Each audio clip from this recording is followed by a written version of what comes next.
Good afternoon. তোমরা সবাই কেমন আছো? আশা করি ভালো আছো, আমিও ভালো আছি। তারপর বলো, তোমাদের রান্নাবান্না কমপ্লিট হলো কি না?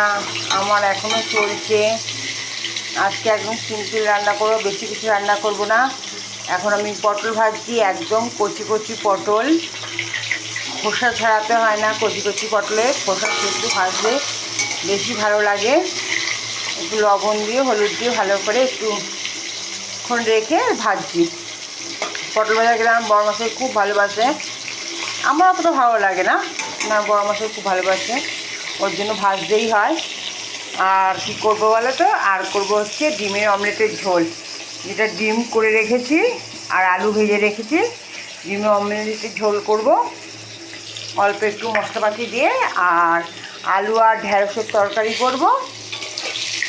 আর মিষ্টি দই তো আছেই, সেই সাথে মিষ্টি দই। আজকে আর চাটনি করবো না, মিষ্টি দইটা আছে ওইটা খাবো।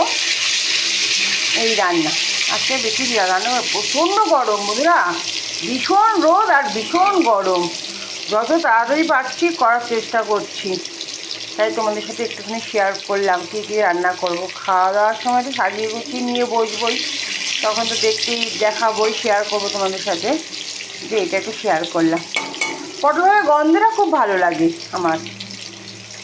অল্প একটু মশলা দিয়ে ডিমের অমলেট দিয়ে ঝোল করবো আলু দিয়ে, আর আলু আর ঢেঁড়সের তরকারি আর পটল ভাজা আর দই। ইচ্ছে ছিল একটু পাট শাক নিয়েছি তার বড়া করার জন্য, কিন্তু সময় নেই একদম। চলো ঠিক আছে, টাটা।